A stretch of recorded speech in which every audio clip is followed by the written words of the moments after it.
पुस्तक का नाम गायत्री महाविज्ञान प्रथम भाग। लेखक युग ऋषि वेदमूर्ति तपोनिष्ठ पंडित श्री राम शर्मा आचार्य। ऑडियो 17। शीर्षक है निष्काम साधना का तत्व ज्ञान। गायत्री की साधना चाहे निष्काम भाव से की जाए चाहे सकाम भाव से, पर उसका फल अवश्य मिलता है। भोजन चाहे सकाम भाव से किया जाए चाहे निष्काम भाव से, उससे भूख शांत होने और रक्त बनने का परिणाम अवश्य होगा। गीता आदि सद शास्त्रों में निष्काम कर्म करने पर इसलिए जोर दिया गया है कि उचित रीति से सत्कर्म करने पर भी यह निश्चित नहीं है कि हम जो फल चाहते हैं वह निश्चित रूप से मिल ही जाएगा।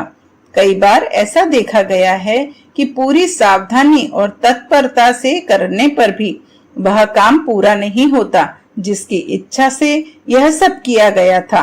ऐसी असफलता के अवसर पर साधक खिन्न, निराश, अश्रद्धालु न हो जाए और श्रेष्ठ साधना मार्ग से उदासीन न हो जाए, इसलिए शास्त्रकारों ने निष्काम कर्म को, निष्काम साधना को अधिक श्रेष्ठ माना है और उसी पर अधिक जोर दिया है। इसका अर्थ यह नहीं कि साधना का श्रम निरर्थक चला जाता है या साधना प्रणाली ही संदिग्ध है। उसकी प्रामाणिकता और विश्वस्तता में संदेह करने की तनिक भी गुंजाइश नहीं है। इस दिशा में किए गए प्रयत्न का एक क्षण भी निरर्थक नहीं जाता। आज तक जिसने भी इस दिशा में कदम बढ़ाए हैं उसे अपने श्रम का भरपूर प्रतिफल अवश्य मिला है। केवल एक अड़चन है कि सदा अभिष्ट मनोवांछा पूर्ण हो जाए, यह सुनिश्चित नहीं है। कारण यह है कि प्रारब्ध कर्मों का परिपाक होकर जो प्रारब्ध बन चुकी है उन कर्म रेखाओं को मेटना कठिन होता है। यह रेखाएं कई बार तो साधारण होती हैं और प्रयत्न करने से उनमें हेरफेर हो जाता है, और कई बार वे भोग इतने प्रबल और सुनिश्चित होते हैं कि उनका टालना संभव नहीं होता। ऐसे कठिन प्रारब्धों के बंधन में बड़े बड़ों को बंधन और उनकी यातनाओं को भुगतना पड़ता है। राम का वन गमन, सीता का परित्याग, कृष्ण का व्याध के बाण से आहत होकर स्वर्ग सिधारना, हरिश्चंद्र का स्त्री पुत्रों तक को बेचना, नल द्वारा दमयंती का परित्याग, पांडवों का हिमालय में गलना, शब्दवेदी पृथ्वीराज का म्लेच्छों द्वारा बंदी होकर मरना, जैसे असंख्यों घटनाएं इतिहास में ऐसी आती हैं जिनसे आश्चर्य होता है कि ऐसे लोगों पर ऐसी आपत्तियां किस कारण आ गई। इसके विपरीत ऐसी घटनाएं हैं कि तुच्छ, साधनहीन और विपन्न परिस्थितियों के लोगों ने बड़े बड़े पद तथा ऐश्वर्य पाए, जिन्हें देखकर आश्चर्य होता है कि किसी दैवी सहायता से वह तुच्छ मनुष्य इतना उत्कर्ष प्राप्त करके बिना श्रम के समर्थ हो गए। ऐसी घटनाओं का समाधान प्रारब्ध के भले बुरे भोगों की अमिटता के आधार पर ही होता है।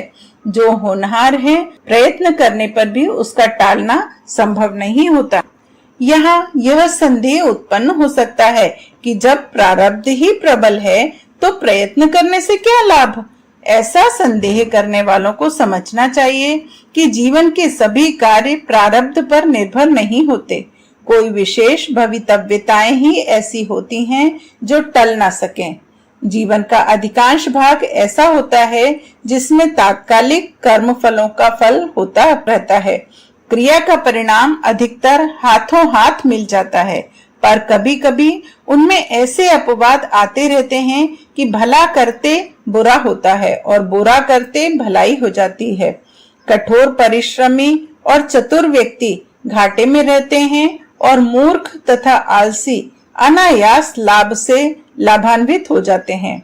ऐसे अपवाद सदा नहीं होते, कभी कभी ही देखे जाते हैं।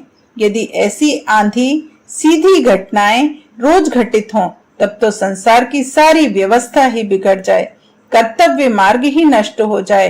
कर्म और फल का बंधन यदि ना दिख पड़ेगा तो लोग कर्तव्य के कष्ट साध्य मार्ग छोड़कर जब जैसे भी बन पड़े वैसे प्रयोजन सिद्ध करने या भाग्य के भरोसे बैठे रहने की नीति अपना लेंगे और संसार में घोर अव्यवस्था फैल जाएगी। ऐसी उलटवासी सदा ही नहीं हो सकती, केवल कभी कभी ही ऐसे अपवाद देखने में आते हैं। गायत्री सकाम साधना जहां अधिकतर अभीष्ट प्रयोजन में सफलता प्रदान करती है, वहां कभी कभी ऐसा भी होता है कि वैसा ना होने प्रयत्न निष्फल दिख पड़े या विपरीत परिणाम हो। ऐसे अवसरों पर अकाट्य प्रारब्ध की प्रबलता ही समझनी चाहिए।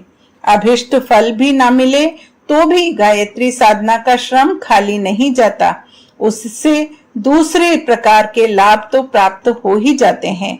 जैसे कोई नवयुवक किसी नवयुवक को कुश्ती में पछाड़ने के लिए व्यायाम और पौष्टिक भोजन द्वारा अपने शरीर को सुदृढ़ बनाने की उत्साहपूर्वक तैयारी करता है। पूरी तैयारी के बाद भी कदाचित वह कुश्ती पछाड़ने में असफल रहता है, तो ऐसा नहीं समझना चाहिए कि उसकी तैयारी निरर्थक चली गई। वह तो अपना लाभ दिखाएगी ही। शरीर की सुदृढ़ता, चेहरे की कांति, अंगों की सुडौलता, फेफड़ों की मजबूती, बल वीर्य की अधिकता, निरोगिता, दीर्घ जीवन, कार्य क्षमता, बलवान संतान आदि अनेकों लाभ उस बढ़ी हुई तंदुरुस्ती से प्राप्त होकर रहेंगे। कुश्ती की सफलता से वंचित रहना पड़ा, ठीक है, पर शरीर की बल वृद्धि द्वारा प्राप्त होने वाले अन्य लाभों से उसे कोई वंचित नहीं कर सकता। गायत्री साधक अपने काम में प्रयोजन में सफल ना हो सके तो भी उसे अन्य अनेकों मार्गों से ऐसे लाभ मिलेंगे जिनकी आशा बिना साधना के नहीं की जा सकती। मनुष्य ऐसी कामना भी करता है जो उसे अपने लिए लाभान्वित एवं आवश्यक प्रतीत होती है, पर ईश्वरीय दृष्टि में वह कामना उसके लिए अनावश्यक एवं हानिकारक होती है। ऐसी कामनाओं को प्रभु पूरा नहीं करते।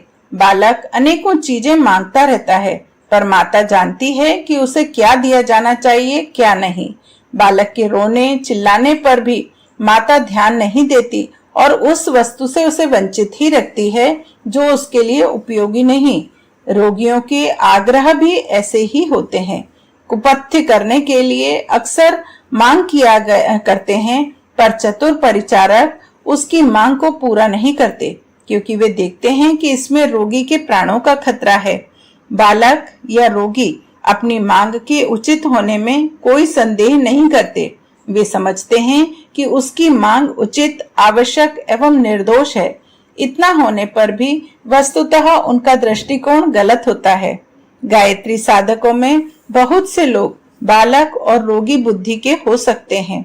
अपनी दृष्टि से उनकी कामना उचित है, पर ईश्वर ही जानता है कि किसी प्राणी के लिए क्या वस्तु उपयोगी है।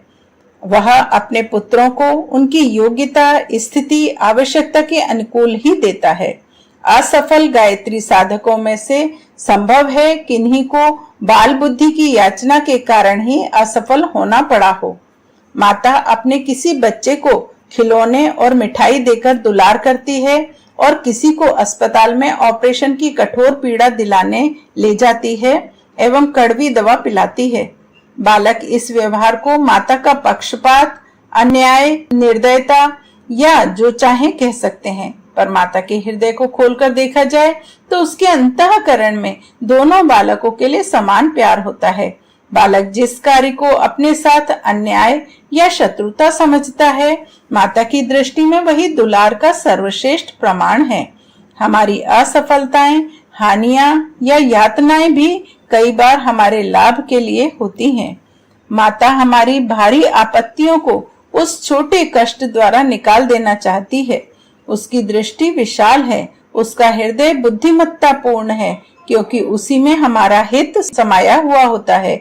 दुख, दारिद्र्य, रोग, हानि, क्लेश, अपमान, शोक, वियोग आदि देकर भी वह हमारे ऊपर अपनी महती कृपा का प्रदर्शन करती है। इन कड़वी दवाओं को पिलाकर वह हमारे अंदर छिपी हुई भयंकर व्याधियों का शमन करके भविष्य के लिए पूर्ण निरोग बनाने में लगी रहती है। यदि ऐसा अवसर आए तो गायत्री साधकों को अपना धैर्य ना छोड़ना चाहिए और ना निराश होना चाहिए, क्योंकि जो माता की गोद में अपने को डालकर निश्चिंत हो चुका है वह घाटे में नहीं रहता। निष्काम भावना से साधना करने वाला भी सकाम साधना वालों से कम लाभ में नहीं रहता। माता से यह छिपा नहीं है कि उसके किस पुत्र को वस्तुतः किस वस्तु की आवश्यकता है। जो आवश्यकता उसकी दृष्टि में उचित है, उससे वह अपने किसी बालक को वंचित नहीं रहने देती। अच्छा हो हम निष्काम साधना करें और चुपचाप देखते रहें कि हमारे जीवन के प्रत्येक क्षण में वह आद्य शक्ति किस प्रकार सहायता कर रही है। श्रद्धा और विश्वास के साथ जिसने माता का आश्रय लिया है, वह अपने सिर पर एक दैवी छत्र छाया का अस्तित्व प्रति क्षण अनुभव करेगा और अपनी उचित आवश्यकताओं से कभी वंचित नहीं रहेगा। यह मान्य तथ्य है कि कभी किसी की गायत्री साधना निष्फल नहीं जाती। अगला शीर्षक है, इन साधनाओं में अनिष्ट का कोई भय नहीं। मंत्रों की साधना की एक विशेष विधि व्यवस्था होती है। नित्य साधना पद्धति से निर्धारित कर्मकांड के अनुसार मंत्रों का अनुष्ठान, साधन, पुरस्चरण करना होता है। आमतौर से अविधि पूर्वक किया गया अनुष्ठान साधकों के लिए हानिकारक सिद्ध होता है और लाभ के स्थान पर उससे अनिष्ट की संभावना रहती है। ऐसे कितने ही उदाहरण मिलते हैं कि किसी व्यक्ति ने किसी मंत्र की या किसी देवता की साधना अथवा कोई योगाभ्यास या तांत्रिक अनुष्ठान किया, साधना की नीति रीति में कोई भूल हो गई हो या किसी प्रकार अनुष्ठान खंडित हो गया हो तो उसके कारण साधक को भारी विपत्ति में पड़ना पड़ता है। ऐसा प्रमाण इतिहास पुराणों में भी है। वृत्त और इंद्र की कथा इसी प्रकार की है। वेद मंत्रों का अशुद्ध उच्चारण करने पर उन्हें घातक संकट सहना पड़ा था। अन्य वेद मंत्रों की भांति गायत्री का भी शुद्ध सस्वर उच्चारण होना और विधि पूर्वक साधना करना उचित है। विधि पूर्वक किए गए अनुष्ठान सदा शीघ्र सिद्ध होते हैं और उत्तम परिणाम उपस्थित करते हैं। इतना होते हुए भी वेद माता गायत्री में एक विशेषता है कि कोई भूल होने पर उनका हानिकारक फल नहीं होता। जिस प्रकार दयालु, उदार और बुद्धिमती माता अपने बालक की सदा हित चिंतना करती रहती है, उसी प्रकार गायत्री शक्ति द्वारा भी साधक का हित ही संपादन होता है। माता के प्रति बालक गलतियां भी करते रहते हैं, उनके सम्मान में बालक से त्रुटि भी रह जाती है और कई बार तो वे उल्टा आचरण कर बैठते हैं। इतने पर भी माता ना तो उनके प्रति दुर्भाव मन में लाती है और ना उन्हें किसी प्रकार की हानि पहुंचाती है। जब साधारण माताएं इतनी दयालुता और क्षमता प्रदर्शित करती हैं, तो जगत जननी वेद माता सद्गुणों की दिव्य सुरसरी गायत्री से और भी अधिक आशा की जा सकती है। वह अपने बालकों की अपने प्रति श्रद्धा भावना को देखकर प्रभावित हो जाती है।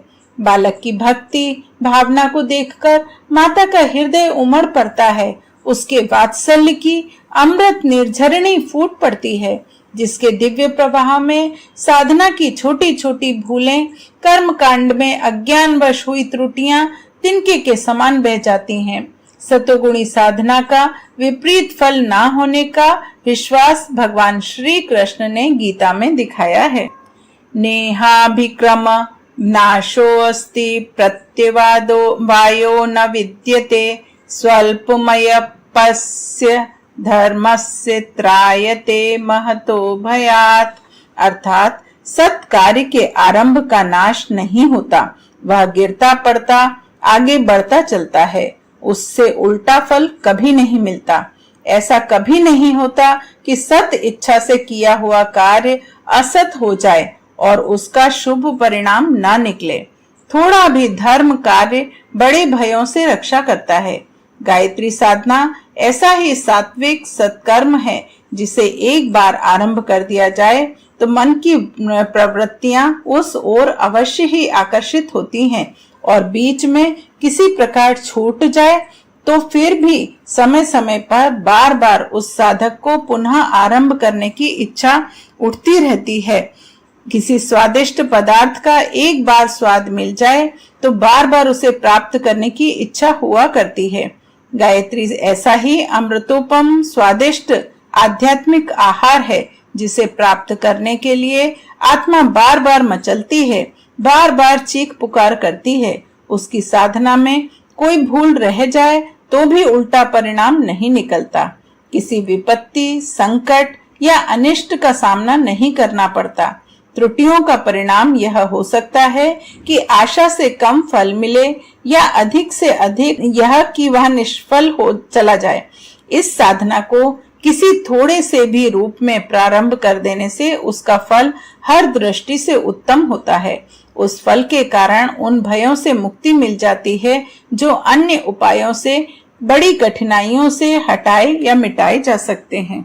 इस विषय को अधिक स्पष्ट करने के लिए भागवत के 12वें स्कंद में नारद जी ने भगवान नारायण से यही प्रश्न किया था कि आप कोई ऐसा उपाय बताएं जिसे अल्प शक्ति के मनुष्य भी सहज में कर सकें और जिससे माता प्रसन्न होकर उनका कल्याण करें। क्योंकि सभी देवताओं की साधना में प्रायः आचार, विचार, विधि, विधान, त्याग, तपस्या के कठिन नियम बतलाए गए हैं जिनको सामान्य श्रेणी और थोड़ी विद्या बुद्धि वाले व्यक्ति पूरा नहीं कर सकते।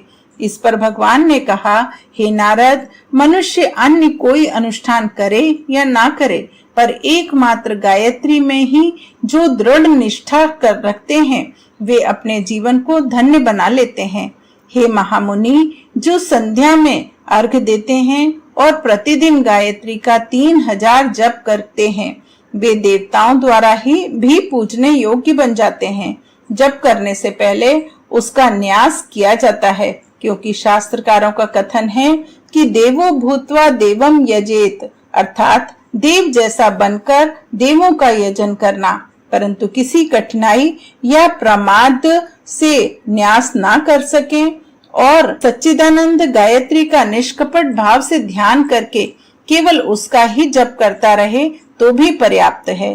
गायत्री का एक अक्षर सिद्ध हो जाने से भी उत्तम ब्राह्मण विष्णु, शंकर, ब्रह्मा, सूर्य, चंद्र, अग्नि के साथ स्पर्धा करता है। जो साधक नियमानुसार गायत्री की उपासना करता है वह उसी के द्वारा सब प्रकार की सिद्धियां प्राप्त कर लेता है। इसमें कुछ भी संदेह नहीं है। इस कथानक से विदित होता है कि इस युग में गायत्री की सात्विक और निष्काम साधना ही सर्वश्रेष्ठ है। उससे निश्चित रूप से आत्म कल्याण होता है। इन सब बातों पर विचार करते हुए साधकों को निर्भय मन से समस्त आशंकाओं एवं भय को छोड़कर गायत्री की उपासना करनी चाहिए। यह साधारण अस्त्र नहीं है जिसके लिए नियत भूमिका बांधे बिना काम ना चले।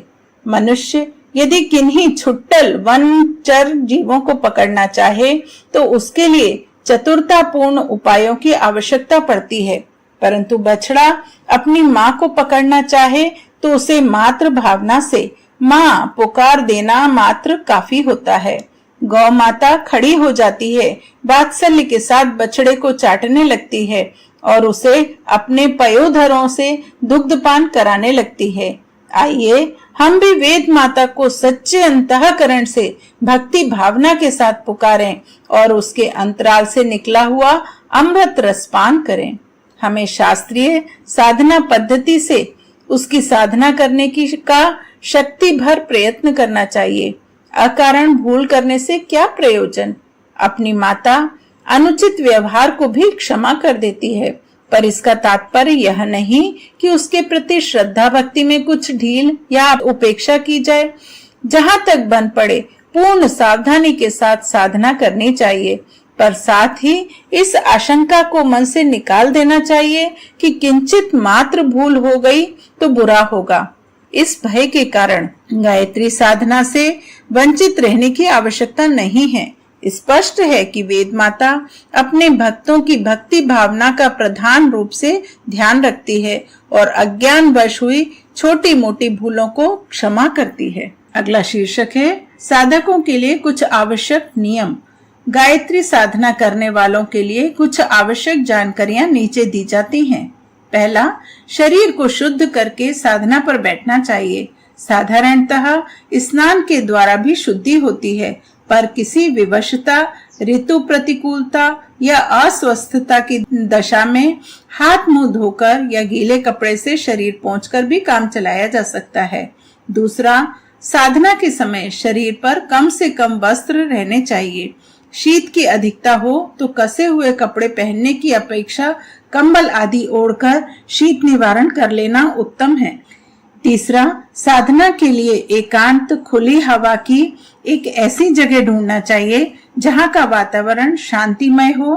खेत, बगीचा, जलाशय का किनारा, देव मंदिर इस कार्य के लिए उपयुक्त होते हैं, पर जहां ऐसा स्थान मिलने की असुविधा हो वहां घर का कोई स्वच्छ और शांत भाग भी चुना जा सकता है।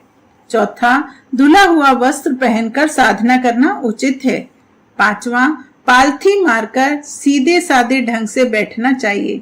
कष्ट साध्य आसन लगाकर बैठने से शरीर को कष्ट होता है और मन बार बार उचटता है, इसलिए इस तरह बैठना चाहिए कि देर तक बैठे रहने में असुविधा ना हो। छठा, रीढ़ की हड्डी को सदा सीधा रखना चाहिए। कमर झुकाकर बैठने से मेरुदंड टेढ़ा हो जाता है और सुषुम्ना नाड़ी में प्राण का आवागमन होने में बाधा पड़ती है। सातवां, बिना बिछाए जमीन पर साधना करने के लिए ना बैठना चाहिए। इससे साधना काल में उत्पन्न होने वाली शारीरिक विद्युत जमीन पर उतर जाती है। घास या पत्तों से बने हुए आसन सर्वश्रेष्ठ हैं। कुश का आसन, चटाई, रस्सियों का बना फर्श सबसे अच्छा है। इनके बाद सूती आसनों का नंबर है। ऊन या चर्म के आसन तांत्रिक कर्मों में प्रयुक्त होते हैं। आठवां, माला तुलसी या चंदन की लेनी चाहिए। रुद्राक्ष, लाल चंदन, शंख आदि की माला गायत्री के तांत्रिक प्रयोगों में प्रयुक्त होती है। नौवां, प्रातः काल 2 घंटे तड़के से जप आरंभ किया जा सकता है। सूर्य अस्त होने के 1 घंटे बाद तक जप समाप्त कर लेना चाहिए। 1 घंटा शाम का, 2 घंटे प्रातः काल के, कुल 3 घंटों को छोड़कर रात्रि के अन्य भागों में गायत्री की दक्षिण मार्गी साधना नहीं करनी चाहिए। तांत्रिक साधनाएं अर्धरात्रि के आसपास की जाती हैं। 10वां, साधना के लिए 4 बातों का विशेष रूप से ध्यान रखना चाहिए। पहला, चित्त एकाग्र रहे, मन इधर उधर ना उछलता रहे। फिर चित्त बहुत दौड़े तो उसे माता की सुंदर छवि के ध्यान में लगाना चाहिए। दूसरा, माता के प्रति अगाध श्रद्धा और विश्वास हो। अविश्वासी और शंका शंकित मति वाले पूरा लाभ नहीं पा सकते। तीसरा, दृढ़ता के साथ साधना पर अड़े रहना चाहिए। अनुत्साह, मन उचटना, नीरसता प्रतीत होना, जल्दी लाभ ना मिलना, अस्वस्थता तथा अन्य सांसारिक कठिनाइयों का मार्ग में आना साधना के विघ्न हैं। इन विघ्नों से लड़ते हुए अपने मार्ग पर दृढ़ता पूर्वक बढ़ते चलना चाहिए। चौथा, निरंतरता साधना का आवश्यक नियम है। अत्यंत कार्य होने पर या विषम स्थिति आ जाने पर भी किसी न किसी रूप में चलते फिरते ही सही पर माता की उपासना अवश्य कर लेनी चाहिए। किसी भी दिन नागा या भूल नहीं करनी चाहिए। समय को रोज रोज नहीं बदलना चाहिए। कभी सवेरे, कभी दोपहर, कभी 3 बजे तो कभी 10 बजे, ऐसी अनियमितता ठीक नहीं। इन 4 नियमों के साथ की गई साधना बड़ी प्रभावशाली होती है। 11वां, कम से कम 1 माला अर्थात 108 मंत्र नित्य जपने चाहिए। इससे अधिक जितने बन पड़े उतना उत्तम है। 12वां, किसी अनुभवी तथा सदाचारी को साधना गुरु नियत करके तब साधना करनी चाहिए। अपने लिए कौन सी साधना उपयुक्त है उसका निर्णय उसी से कराना चाहिए।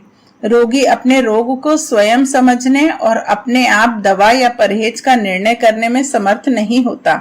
उसे किसी वैद्य की सहायता लेनी पड़ती है।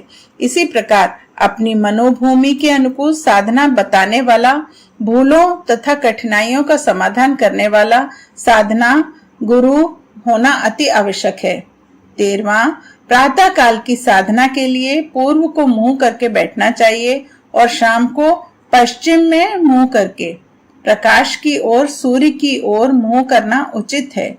14वां, पूजा के लिए फूल ना मिलने पर चावल या नारियल की गिरी को कसकर उसके बारीक पत्रों को काम में लाना चाहिए। यदि किसी विधान में रंगीन पुष्पों की आवश्यकता हो तो चावल या गिरी के पत्तों को केसर, हल्दी, गेरू, मेहंदी के देशी रंगों से रंगा जा सकता है। विदेशी अशुद्ध चीजों से बने रंग काम में नहीं लेना चाहिए। 15वां, देर तक एक पालथी से एक आसन में बैठे रहना कठिन होता है, इसलिए जब एक तरफ से बैठे पैर थक जाएं, तब उन्हें बदला जा सकता है। आसन बदलने में कोई दोष नहीं। 16, मल मूत्र त्याग या किसी अनिवार्य कार्य के लिए साधना के बीच में उठना पड़े तो शुद्ध जल हाथ मुंह धोकर तब दोबारा बैठना चाहिए और विक्षेप के लिए एक माला का अतिरिक्त जप प्रायश्चित स्वरूप करना चाहिए। 17वां, यदि किसी अन्य अनिवार्य कारण से साधना स्थगित करनी पड़े तो दूसरे दिन एक माला अतिरिक्त जप दंड स्वरूप करना चाहिए। 18वां, जन्म या मृत्यु का सूतक हो जाने पर शुद्धि होने तक माला आदि की सहायता से किया जाने वाला विधिवत जप स्थगित रखना चाहिए। केवल मानसिक जप मन ही मन चालू रख सकते हैं। यदि इस प्रकार का अवसर 1.25 लक्ष जप के अनुष्ठान काल में आ जाए तो उतने दिनों अनुष्ठान स्थगित रखना चाहिए। सूतक निवृत्त होने पर उसी संख्या पर से जप आरंभ किया जा सकता है जहां से छोड़ा था। उस विक्षेप काल की शुद्धि के लिए 1000 जप विशेष रूप से करने चाहिए। 19वां, लंबे सफर में होने, स्वयं रोगी हो जाने या तीव्र रोगी की सेवा में संलग्न रहने की दशा में स्नान आदि पवित्रताओं की सुविधा नहीं रहती। ऐसी दशा में मानसिक जप बिस्तर पर पड़े पड़े, रास्ता चलते या किसी भी अपवित्र दशा में भी किया जा सकता है। 20वां, साधक का आहार विहार सात्विक होना चाहिए। आहार में सतोगुणी, सदा सुपाच्य, ताजे तथा पवित्र हाथों से बने हुए पदार्थ होना चाहिए। अधिक मिर्च मसाले, तले हुए पकवान, मिष्ठान, बासी भूसे, दुर्गंधित मांस, नशीले अभक्ष्य, उष्ण दाहक, अनीति उपार्जित, गंदे मनुष्यों द्वारा बनाए गए तिरस्कार पूर्वक दिए हुए भोजन से जितना बचा जा सके उतना ही अच्छा है। 21वां, व्यवहार जितना भी प्राकृतिक, धर्म संगत, सरल एवं सात्विक रह सके उतना ही उत्तम है।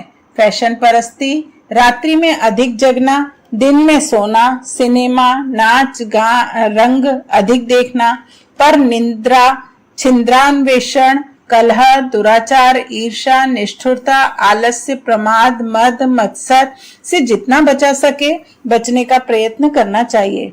22वां, यूं ब्रह्मचर्य तो सदा ही उत्तम है, पर गायत्री अनुष्ठान के 40 दिन में उसकी विशेष आवश्यकता है। 23वां, अनुष्ठान के दिनों में कुछ विशेष नियमों का पालन करना पड़ता है जो इस प्रकार है। पहला, ठोड़ी के सिवाय सिर के बाल ना काटें। ठोड़ी के बाल अपने हाथ से ही बनाएं। दूसरा, चारपाई पर ना सोएं, तख्त या जमीन पर सोना चाहिए। उन दिनों अधिक दूर नंगे पैरों ना फिरें। चाम के जूतों के स्थान पर खड़ाऊ आदि का प्रयोग करना चाहिए। चौथा, इन दिनों एक समय आहार, एक समय फलाहार लेना चाहिए।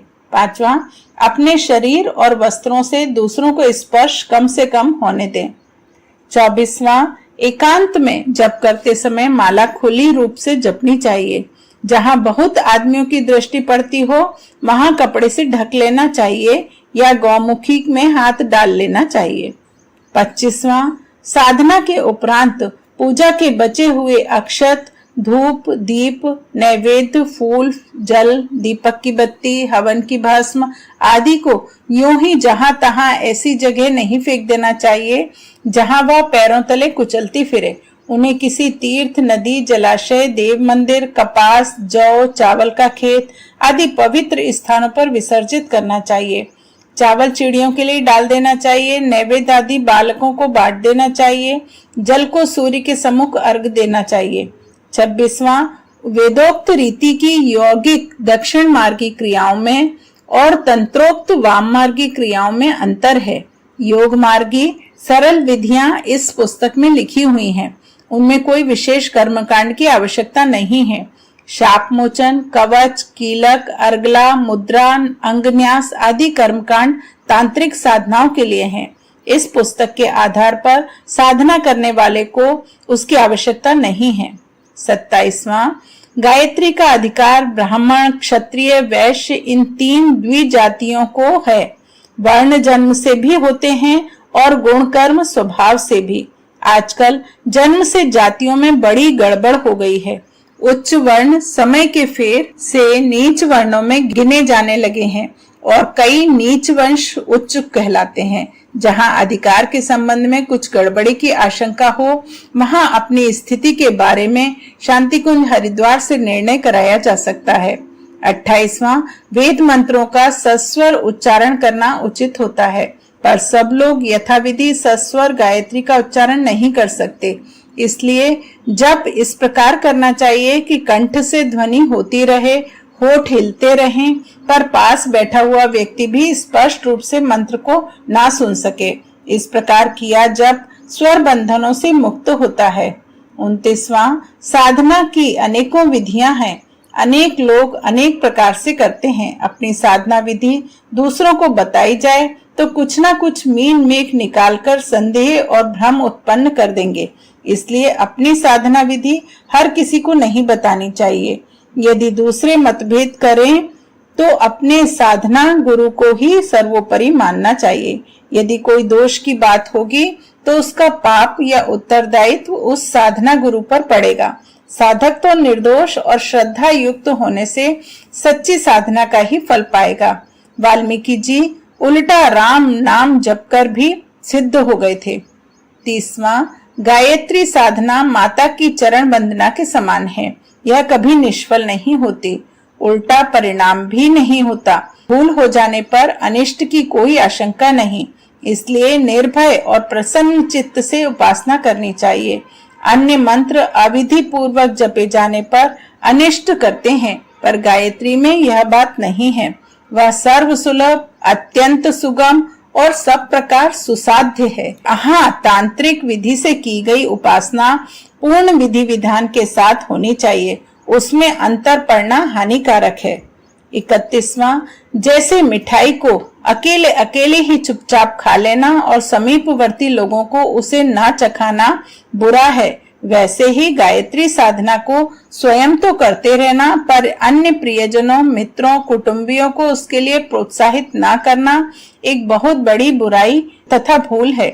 इस बुराई से बचने के लिए हर साधक को चाहिए कि अधिक से अधिक लोगों को इस दिशा में प्रोत्साहित करें। कोई बात समझ में ना आती हो या संदेह हो तो जवाबी पत्र भेजकर शांति कुंज हरिद्वार से उसका समाधान कराया जा सकता है। 33वां, माला जपते समय सुमेरु माला के आरंभ का सबसे बड़ा दाना का उल्लंघन नहीं करना चाहिए। एक माला पूरी करके उसे मस्तक तथा नेत्रों से लगाकर पीछे की तरफ उल्टा ही वापस कर लेना चाहिए। इस प्रकार माला पूरी होने पर हर बार उलट कर ही नया आरंभ करना चाहिए। अपनी पूजा सामग्री ऐसी जगह रखनी चाहिए जिससे अन्य लोग अधिक स्पर्श ना करें।